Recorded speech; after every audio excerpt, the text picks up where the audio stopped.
본문의 말씀을 통해서 은사보다 사랑, 은사보다 사랑이라는 제목으로 말씀을 나누도록 하겠습니다.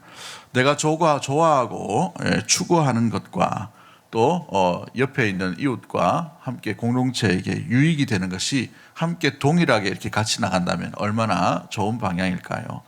그런데 꼭 내가 좋아하고 내가 유익하게 생각하고 내가 기뻐하는 가치들이 이웃과 사람들 또 공동체에 유익이 되지 못하는 일들도 종종 일어나게 되는 것을 보게 됩니다. 그런데 이 고린도 교회는 다양한 은사, 여러 가지 은사들 가운데에서 무엇보다도 공동체의 유익이 아니라 자기 개인의 유익을만을 위한 그런 모습들이 많이 일어나게 되었어요. 그러므로 말미암아 사도 바울이 10장부터 14장까지 뭐라고 말합니까? 하나님은 질서의 하나님이요 라고 이렇게 계속해서 말씀하고 있는 것이죠. 사도 바울이 고린도 교회에 처방전을 내리는데 이 처방전 가운데서 제일 중요한 게 가장 핵심적인 게 뭔가? 이 교회가 갖춰야 되고 이 교회가 간직해야 되고 이 교회가 붙들어야 될 것이 뭐냐 하면 믿음도 좋고 소망도 참 좋았는데 사랑이 없다는 것이죠. 그로 인하여 우리는 섬기면 섬김일수록 주님을 더 사랑하는 마음이 나타나야 됩니다. 우리에게 주신 은사가 사용되면 사용되질수록 하나님께서 기뻐하시는 하나님을 더 사랑하고 이웃을 사랑하는 방향으로 나아가야 한다는 것이죠. 그래서 오늘 본문에서는 사도 바울이 두 가지 처방을 합니다. 그 두 가지는 은사를 사용할 때 주의해야 될 것, 은사를 사용할 때 우리가 무엇을 바라보고 어떻게 해야 될 것인가, 두 가지를 이야기하고 있죠. 1절 말씀을 보면 추구하라 라고 되어 있어요. 추구하라.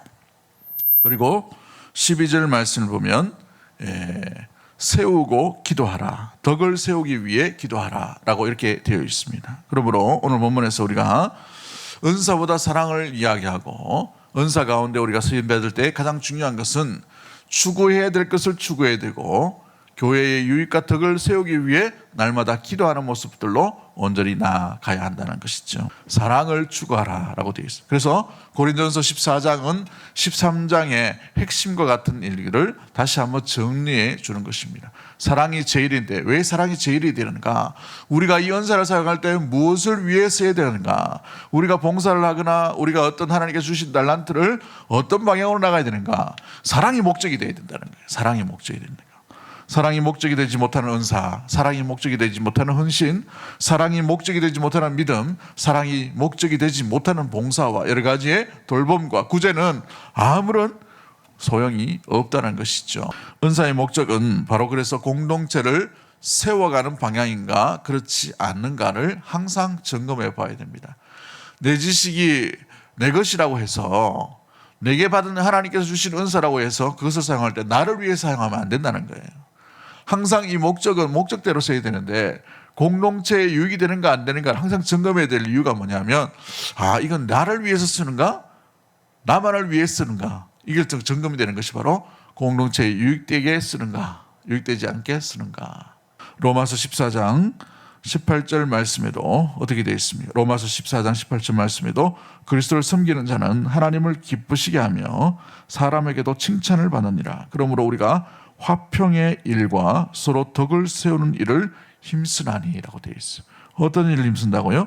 화평의 일과 서로 덕을 세우는 일을 힘쓰게 되어 있다는 겁니다. 은사를 사용하면 사용할수록 화평과 덕을 세우는 일에 아름답게 힘쓸 수 있도록 나아가게 되는 것이죠. 이것이 교회다라는 책이 아주 두꺼운 책이 있어요. 그 책에 보면 이런 일들이 있습니다. 미국 의회 역사상 가장 감동의 순간을 그는 이렇게 적습니다. 그 감동의 연설은 나이가 아주 많이 든 한 여인이 미국 국회에 방문하여서 한 연설이다라고 얘기합니다. 대부분의 미국 국회에 온 사람들은 화려한 억구와 여러 가지 일들로 인하여서 수많은 사람들이 조금만 어떤 문장을 얘기하면 어떤 단어를 얘기하면 박수를 치고 마지막에는 기립박수를 치면서 환호하고 환성을 지른다고 합니다. 그런데 이 나이 많은 이 여인이 했던 이 연설문에는 아무도 박수를 치지 않는 거예요. 고요한 침묵만 있게 되는 것입니다. 큰 침묵만 흐르게 되었어요. 숨막히는 감동과 전율이 함께한 사람들의 가슴과 목을 누르고 있었기 때문이었습니다.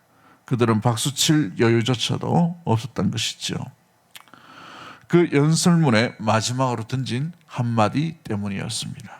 그 한마디가 뭐였냐면 섬길 줄 아는 사람만이 다스릴 자격이 있습니다 라고 이렇게 한 것입니다. 이 여인이 인도에서 온 초라한 옷을 입고 온 테레사 수녀였어요.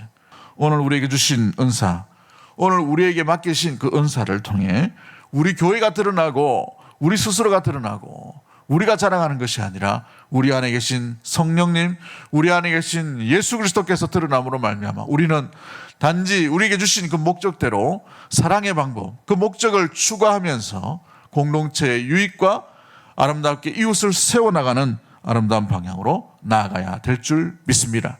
그렇게 쓰임받을 수 있는 믿음의 모든 가족들과 이 6월 한 달에 주께 영광 돌릴 수 있는 믿음의 모든 가족들 되기를 주의 이름으로 간절히 축복합니다.